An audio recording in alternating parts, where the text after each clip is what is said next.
Game of Thrones, A Song of Ice and Fire. This series means so much to me, and I miss it. When Game of Thrones, the TV adaptation of George R.R. Martin's A Song of Ice and Fire books, wrapped, it ended badly. The final few seasons of Game of Thrones are not good. The final season in particular ends the entire show in a really, really bad way. And when that happened, everyone was angry for a while until we all just kind of gave up on it and moved on. We all collectively went, well, that was a bad ending. We don't have any other ending because the books aren't finished yet, so I guess we'll all just move on. But I don't want to move on because this series means so much to me. And I keep wondering, strangely, how much an ending actually matters. What does it mean to have what we have now?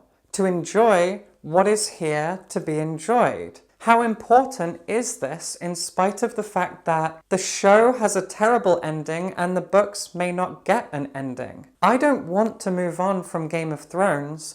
I want to appreciate it. I want to continue talking about it. And so in this video, I'm going to do two things. I'm going to explain why Game of Thrones means so much to me, and I'm going to ask and try to answer the question, how important is an ending? And before anyone says anything in the comments, yes, I know, Game of Thrones lives on in the new TV show House of the Dragon. I have a copy of season 1. I haven't watched it yet. I've heard great things. I'm very, very excited. I'm really glad that this exists, that Game of Thrones has been given kind of a new life. It's been resurrected in a sense. That's great. I'm really, really hoping I love this show. But I'm not talking about this. I'm talking about Game of Thrones. I'm talking about A Song of Ice and Fire, the 5-book epic fantasy series by George R.R. Martin and the show that was created as an adaptation of it. Take a journey back in time with me for a sec. Right back to when Game of Thrones first came on TV. That was an enormous cultural moment in so many ways. First of all, aside from Peter Jackson's film adaptations of Lord of the Rings, Game of Thrones did so much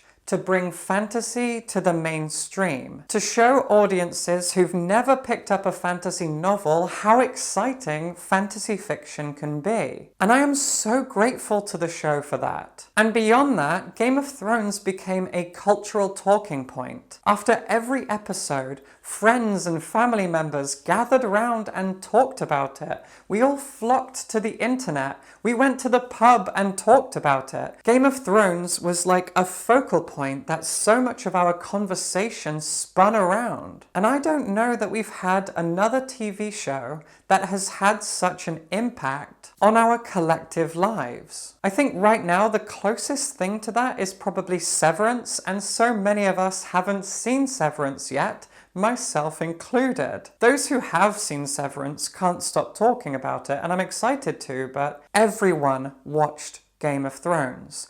Everyone enjoyed talking about it. The people who'd read the books loved seeing how they were being adapted. The people who'd never read the books, maybe still haven't read the books, got to enjoy it all the same, and whether you'd read the books or not, it was all good to talk about. I read the books, and I would chat with people who haven't read the books, and we would all have fun discussing what we loved about the mechanics, about the politics, about the characters, about the world, about where we thought the story was going to go. The conversation around Game of Thrones was huge. And speaking for myself personally, I have a distinct memory of where I was and what I was doing with my life as I read each of these books. See, Game of Thrones started airing when I was at university, and at first I ignored it. I didn't watch season 1 immediately, but as season 2 was appearing on the horizon and everyone was talking about it, I made the decision to read each book before watching each season. So, I bought the first book, I read it, I bought the first season on Blu-ray, I watched it, I bought the second book, I read it, and then season 2 came out, and from there, that was my formula For 5 years. That is so much time to invest slowly and steadily into a TV series and the books that inspired it. I read the first book, A Game of Thrones, while I was training to be a teacher. I actually remember reading it over Christmas time. I was visiting my parents, and for Christmas I got A Game of Thrones and a copy of Skyrim. I played through Skyrim, I listened to the album The Hunter by Mastodon, and I read A Game of Thrones. It's one of my favourite Christmas memories. Then I watched season 1, and then I read A Clash of Kings while I was in my first year of teaching. I hated being a teacher. I would come home and I would get lost in that book. It was wonderful fantasy escapism for me. I would just lie on my sofa alone reading that book. And it's a big, thick, chunky book. At the time, it took me weeks to read slowly, bit by bit, as a wonderful distraction from teaching. Now, the third book is massive, and I read that at the end of my second year of teaching. I had handed in my notice, I was quitting teaching, I was moving abroad. All of the older students had gone on study leave, so my classes were massively reduced. And I took the third book, which exists in 2 volumes, into work every day, and I read it at my desk because I had nothing to do. I read the 4th book while I was living in Abu Dhabi, and I read the 5th book while I was living in Shanghai. And so when I think about the key events of those books, I see where I was. When I think about the Red Wedding in book 3, I picture my desk when I was teaching. When I think about the events of the 5th book, A Dance with Dragons, I picture the Shanghai subway. These books were like milestones, marking my journey through my early 20s. And along the way, not only was I reading these books year after year, but I was watching each season of the show, along with all of my friends who were watching it. My friends from university and I would watch the show and we'd all talk about it. We'd text each other or we'd meet up and we'd chat about Game of Thrones. And when I moved to China, I had friends from the US who were as much into Game of Thrones as I was, and we would all go round my friend Ashley's flat to watch each episode as they came out. When I think about Ashley, who now lives in Florida, I think about watching Game of Thrones in her flat. I have so many memories,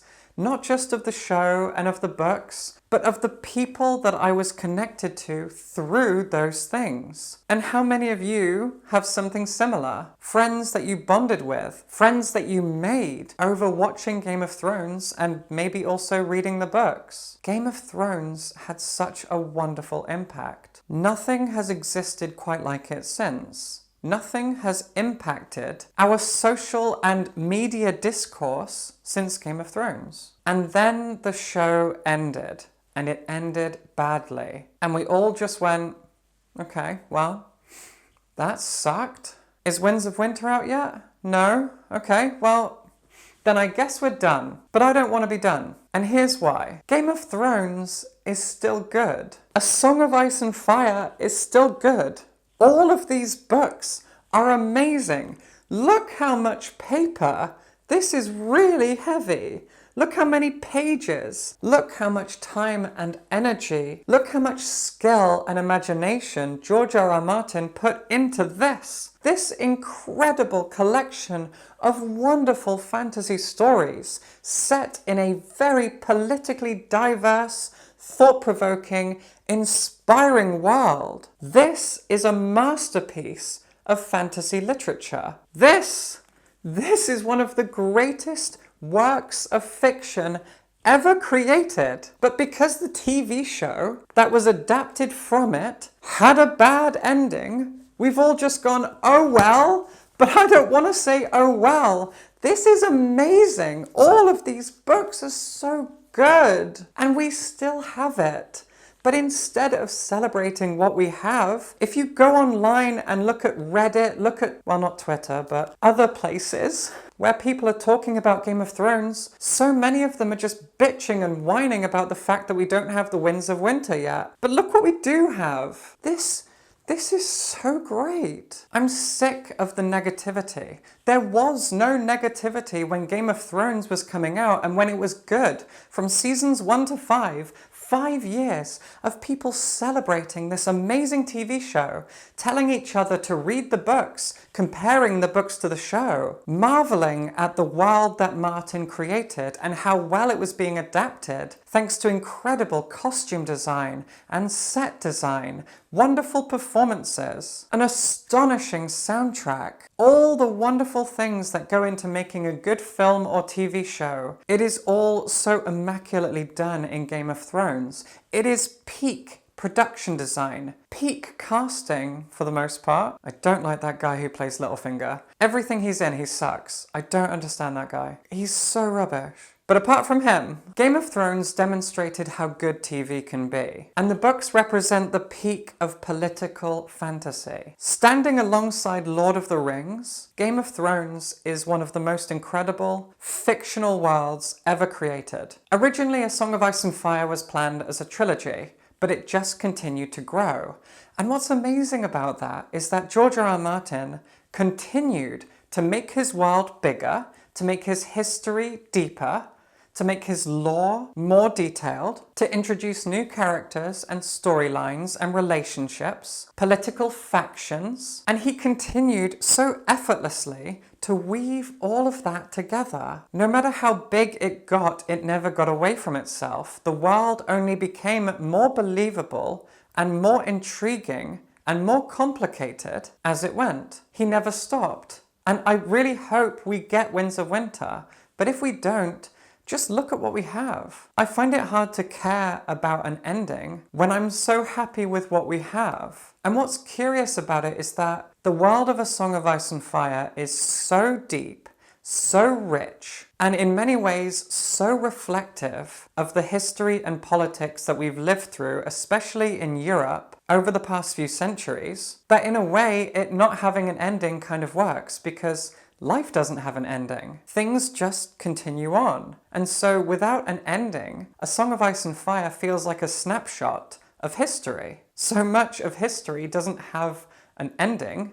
Eras don't actually end, they bleed into each other. So it almost feels kind of poetic. But maybe that's me just trying to feel better about the fact that we don't have the next book. There are supposed to be 2 more. Will we ever get that? I don't know. But I really wish that fans would stop hounding Martin about this. The way that people treat him, the disrespect that people show the man who created all of this, it's really dark. People talk like they are owed all of this, that he is the one disrespecting the fans by not giving them what they want. But he's not a mill to churn out fantasy stories. He is an auteur, a craftsman, an artist who has created something that we are privileged enough to get to enjoy. And I'm really grateful for that. As for the show, well, I remember when one of the showrunners said something during the production and the release of season 8, something along the lines of political themes are for 8th grade book reports, which is one of the most cringe things I have ever heard anyone say in an interview. I don't believe that any statement could be more antithetical to what Game of Thrones is, and the fact that it was said by one of the showrunners makes me, or at least it made me at the time, question whether or not that person should have ever gone near Game of Thrones, because it feels like they had no idea what they were adapting. And obviously the terrible final few seasons demonstrate, yeah, maybe they didn't know what they were adapting. They never could have made it without George R.R. Martin, obviously. But the show was still incredible. However, I sometimes wonder if it's incredible not because of the showrunners, but because of the casting and the cast. Because of the costume design and the set design and the soundtrack, the effects, the cinematography, everything that goes into making a TV show what it is. Game of Thrones was made by hundreds of people. And those hundreds of people are incredible talents, the best in the TV industry. And I'm very grateful to every single one of them. These books are really important. They are the pinnacle of fantasy. And yet, so often, when we talk about the best fantasy authors, the best fantasy books, the best fantasy worlds, the best fantasy protagonists, we so often don't talk about A Song of Ice and Fire anymore. Instead, we talk about Brandon Sanderson or the rise of romantic fantasy. And I think that's because this series hasn't ended, and the show ended badly. And that focus on an ending, or the lack thereof, has left a sour taste in the world's mouth. But the fact remains that George R. R. Martin is one of the great writers of fantasy, that A Song of Ice and Fire is as important to the world of fantasy as The Lord of the Rings was. That still remains true. And yet, even I so often do not cite George R. R. Martin when thinking about my favourite fantasy authors. I talk about Robin Hobb, Joe Abercrombie, Mark Lawrence, Chris Wooding, N.K. Jemisin, R.F. Kuang. I leave George R. R. Martin out of it. It's an enormous mark of disrespect. It's like he got too popular. It's like everyone begrudges him for not maybe ever finishing these books. But I can't do that anymore. Next time someone says to me, "Who are your favourite fantasy authors?"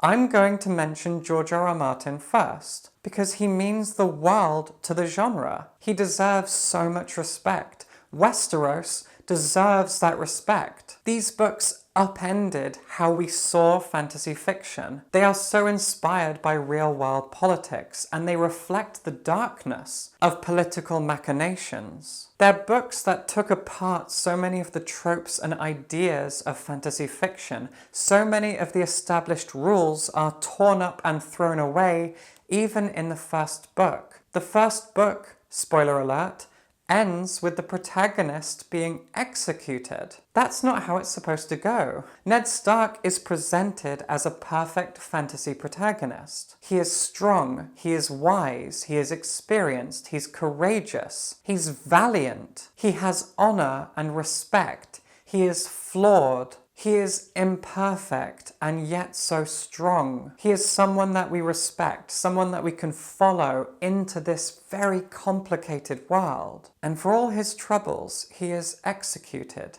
And it's at that point that we realize that this is not a virtuous journey like so much fantasy is.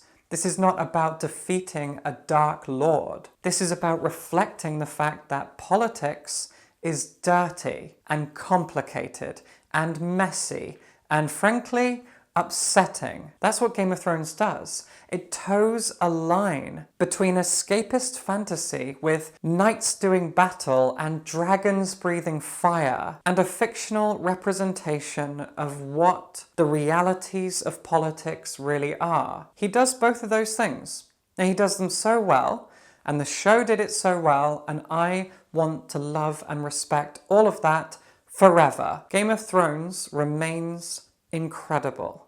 A Song of Ice and Fire remains, frankly, perfect. The pinnacle of fantasy for so many readers. I love it all, and I refuse to stop loving it just because the show ended badly and the books might not end at all. I am sick of obsessing over the endings when what we have is so magnificent. Tell me if you agree or disagree. If you enjoyed this rant, you can support me on Patreon. I'd really appreciate your support, and subscribe for books.